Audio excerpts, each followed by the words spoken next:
Hi, today we're going to be breaking down 9, everything you need to know about her, and my impressions of her after a few days of having tested her. Without further ado though, let's get straight into it. So, as you can see, 9 is kind of a damage dealer. She does specifically scale off of defense, and despite being a Vanguard character, yes, she does actually deal damage. This is mostly through some of the cards that you'll see here, but before we even touch on that, 9 is very single target focused if you choose to go with probably her best in slot option at the moment. But even if you don't end up using her as a main DP, or rather as a single target focused DPS, unlike someone like Yuki who has to give up a lot of her single, or rather her original intended effect of being AoE to then become single target, 9, who would technically do the opposite in being AoE instead of single target instead, actually doesn't lose anything by doing so. Though again, this is a bit of an exaggeration, as she does lose a little bit, but not nearly as much as you'd think, especially in chaos. Now, to kind of break down the mechanics of 9 specifically, we should actually touch on a few of her cards. Now, the main thing that you want to first look at is that a lot of her cards will exhaust, which is fine. However, on top of this, other cards have an effect known as Incinerate.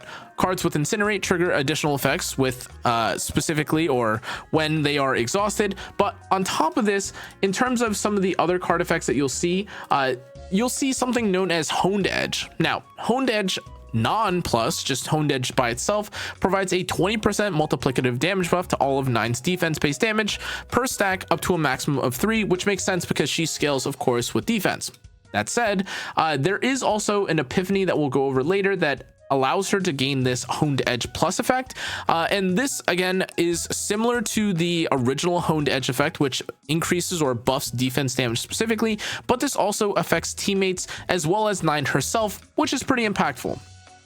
Now, aside from the mechanics that we've touched on, now would be a great time to actually talk about the card and skill overview. So the first things we should touch on is Slash. These are pretty throwaway cards. They aren't bad by any means, but with how, I guess, Hue or how 9 works in general, you aren't really, number one, going to use cards like Slash because, well, you don't really have the AP to afford it. But on top of this, since her main damage dealing ability, which is Hue, and we'll touch on in a little or rather in a second, because it's something or a card that comes back to your hand every single start of turn, this is actually something that ends up being basically the overshadowing, or something that will overshadow the rest of her cards. This means that yes, though you can use something like Fatal Strike, Experience Strike, some of these cards down here, since Hue does literally the most damage in her entire kit, what we'll instead focus on is Hue itself and how some of the other cards here, or other cards here specifically, will interact with it. Now, I do also want to point out that yes, this is a 3-cost card, and even with the Epiphanies that we'll break down in a moment, this is still one of the most expensive cards for a DPS that you'll probably have on a team, which is part of the reason why, at least initially, you'll probably want characters that can give AP, or characters that can cast free cards without needing to spend exorbitant amounts, which is part of the reason why characters like Mika, Nia, and as we'll see later, other characters like Cassius are also pretty good with her. That said, as usual, shield card, not very good, but we have to actually talk about this Hue card because it is so important. Yes, this card does have a lot of effects on it, but all that you really need to know is that when you use the card one time, it will create an upgraded or the second level of the card on the next turn that you use it. Now, again, this does end up scaling quite hard. As you see, it ends up scaling to 504, 600, 720, and this is the unepiphanied version of the card, but there are some effects here that you need to know. First and foremost, you can't replicate this card because it's unique, and yes, this is a card that comes to your hand at the start of every single turn. It literally has the word initiation on here. To add to this, there is also an exhaust on this, which means that again, after you've basically used it one turn, there isn't really a way to use that exact same card again, though this isn't to say that Hue itself will become exhausted. It means the Hue level that you're using will become exhausted, which is something that you'll need to keep in mind. Again, this shouldn't be a problem for you, as again, you'll just cycle through the different levels of Hue, but it is something that I was a little bit confused with initially early on. On top of this, Ephemeral is also an effect that it has, and it says that if the card is in the hand at the end of the turn, it will exhaust it. that's fine. And all that effectively does is proceeds or continues on. And if you end up not using it for one turn, it will evolve into the next version. Now, in terms of the Epiphanies here are all pretty okay. There are definitely different niche or certain builds that you can make work now, especially as they've effectively made the chaos process or chaos building process much easier. But the two cards that I felt were easily the most impactful Epiphany versions of the Hue card itself is Massacre and Extreme. Massacre is the AoE version of Hue, and Extreme is the slightly longer scaling but super high damage scaling version of Hue. Yes, this is an insane amount of damage. As you're seeing, it is 1200%, and you are technically able to do it every, well, couple of turns, depending on how lucky you are with some of your duplicating. But yes, this is a card that actually does a lot of damage, and this is definitely reflected by what she does and especially how you end up approaching content. Massacre, I felt, was definitely more I guess easier for me to handle or use in chaos. As again, chaos is very often filled with several different enemies or several waves of enemies. If you end up fighting mostly bosses though, I definitely didn't feel the value of Massacre nearly as much, though again, as most of the time you end up having to go through the arena or the tunnel into the new arena season content. Massacre actually feels quite good, and even especially if you're using her for like daily farming against like a stage that has multi waves, just having a Massacre build on hand, especially with how easy it is now to farm the chaos and the fact that you have to go back and farm chaos, is actually not bad. I really do appreciate this, and basically my version of taking the I guess like or finding a building version or a farming build for a character is Hue, and having the Massacre version of this. That said, some of these others are also okay. Again, I don't know if the shield one is really one that I would recommend, but even in terms of having something like Flash or having Ambush, these both have their own niche. Now, moving along, we do have to talk about these these other strikes, but as per what we've seen with, again, the change to chaos, a lot of these other strikes just kind of don't matter. Now, caveat to this, it's not that they don't necessarily matter, but you'll definitely feel a greater effect if you're able to have something like a perfect Hue and multiple of her ideal copied card, which we'll get to later, but it's definitely Fighting Spirit. But in terms of what you actually have access to with these experience strikes, a lot of these effects that you're seeing here are kind of mid. Now, again, there are certainly builds that you would probably have, including the counterattack, or maybe ones where you can increase shield gain that would make more sense. But rather, what I found with these cards is that if I'm able to find something like Vulnerable, or if I'm able to find an Epiphany effect that's like +1 AP, or you know, some other effect to that sort of liking, or maybe even some other cost reduction, these are definitely the Epiphanies that I would take over some of these, or rather, these are the divine Epiphany effects I would rather take or prioritize over getting a special or one of the specific effects from this Epiphany. That said, this is also the case for Fatal Strike, even though I do think that Fatal Strike is kind of nice in the sense that some of these do also technically increase the amount of damage that you can do, or increase the damage of exhausted cards. You may be curious about this Fatal Strike in the middle. That's a 5 cost. I really think this is kind of a bait card. It looks really nice, don't get me wrong, and I guess every 5 turns you would maybe be able to use this. But again, this isn't like a retain that you can then reduce the cost of, like, or it has a built-in reduced cost, which would make it really broken. You know, just every 5 turns you have a free, like, you know, a free max Hue. This is just a 5 cost that sits in your hand. And again, you may have like a build or a deck or a character or some sort of partner that may affect this. But for most cases, again, I prioritize, or I've definitely focused on getting something like Vulnerable on one of these cards, or AP. Finally, we have Counterblade, which I think is one of the coolest cards from her set. Now, again, some of these are really interesting. For instance, I do think that, again, having something like the Exhausted card, giving yourself additional damage with Honed Edge, pretty cool. Also having something like Counterblade, this final one, which allows you to activate a Hue in hand 1 time, pretty cool as well. Both of these though I think are pretty useful, but in terms of wanting to do more damage, I could definitely understand why Counterblade would feel better. But again, if you end up just getting this other Counterblade here, don't think this is that big of a deal. Now, finally, we have Fighting Spirit, and this is the card that you'll actually end up copying, as Hue is unique. Now, Fighting Spirit is amazing. There's really no other way to put it. The odds of Hue being the highest cost card in your hand, like probably near 99.99% at this point, just because it's a 3-cost card and very expensive. But as it reads, you just activate the highest card or highest cost attack card rather of the character in hand, and then you exhaust them. It's everything that you'd want from Hugh. It reduces the cost of this from 3 to 1, and again, it exhausts the card, which means that you get a stronger version of Hugh. This effectively means that as you get to the better or more refined decks, you do just have multiple Hughs and multiple one-shots. Great, amazing. In terms of the ego skill, this is also pretty fine. Honestly, exhausting cards, always great. Doing additional damage for the combined points of the cards, also fine. But more often than not, because of the way that it feels like Hugh works, I've just used this sometimes for AoE to finish things off. And otherwise, it's nice, I guess, to do a little bit of damage, but I mean, nothing is really going to compare to having an extreme level Hugh and one-shotting, which again is kind of the core gameplay of this character. Now, aside from this, we do actually have to talk about the partner, because I've definitely felt like the partner for Hugh is, or rather for Hugh, that's literally how much I forget what her name is.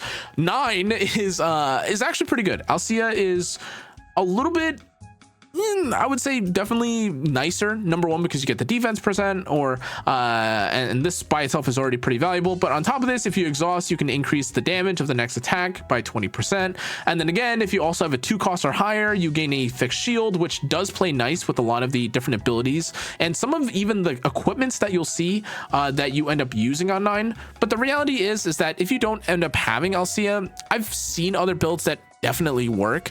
In terms of what people have tried or used, I've definitely seen people with other partners that still are successful. Again, I can't say that the partner card is not very helpful though, and as someone that tried this to start, I'd probably say that Alcia is her best, and following it you could probably use something like Wilhelmina, I guess, which is also pretty good.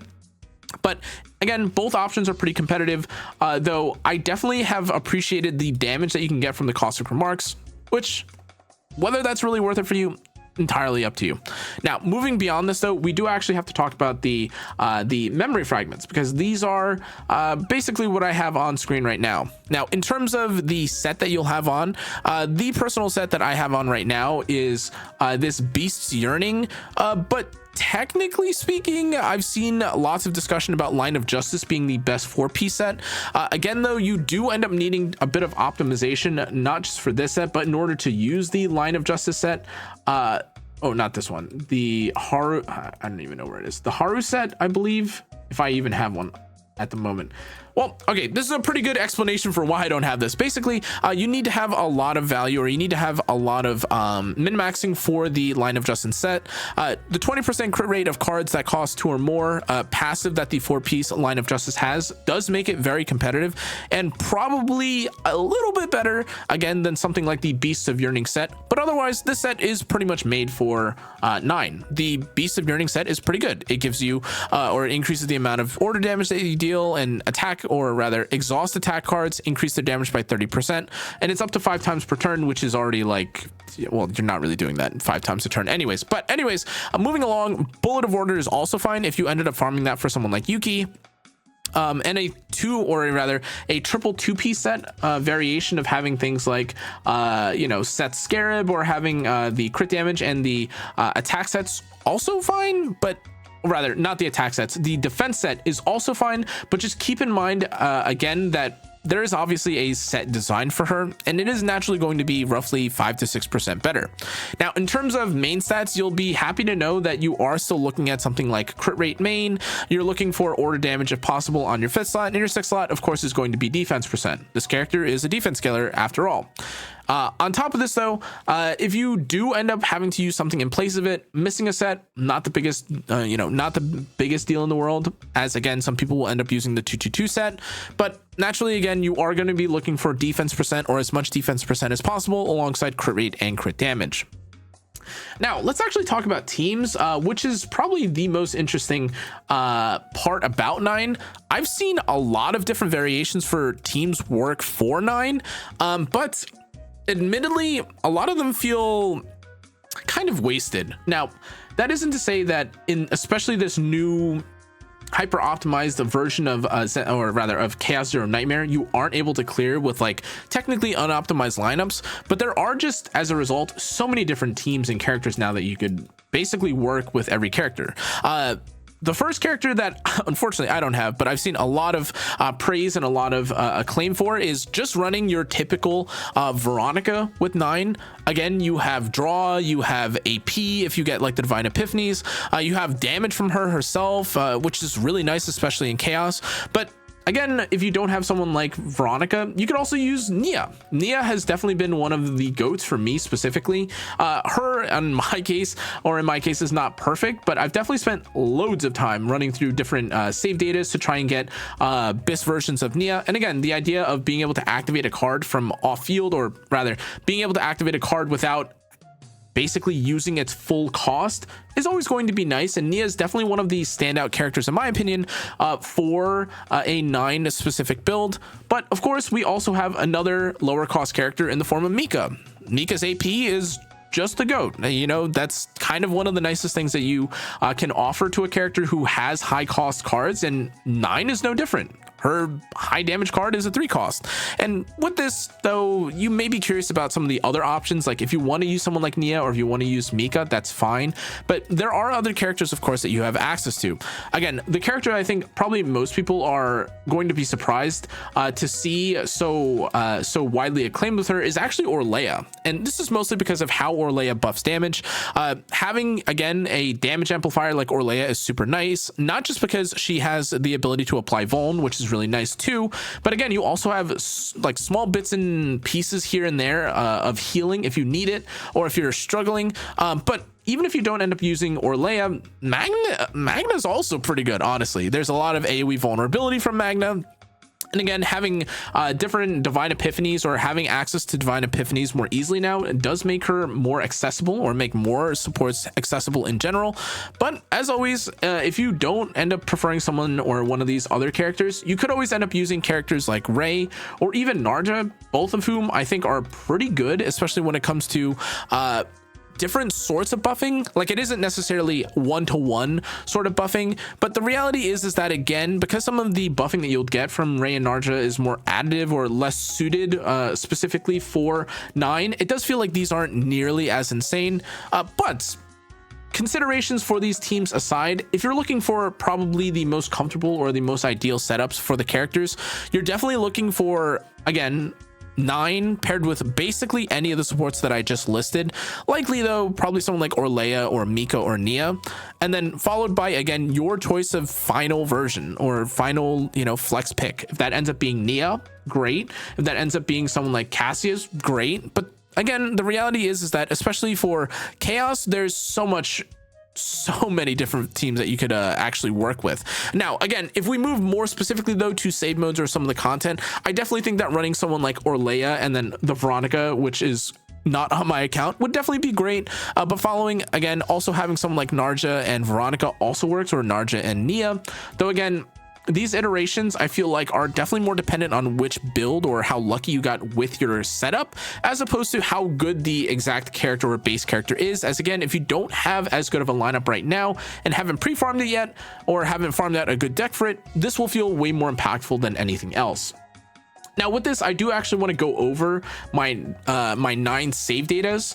Now again, these aren't perfect, unfortunately, but they're about as good as I think I'll really need them to be. Of course, you can get Divine Epiphanies on this, but being able to get a 4-deck card now, or a 4-copy card now, is insane.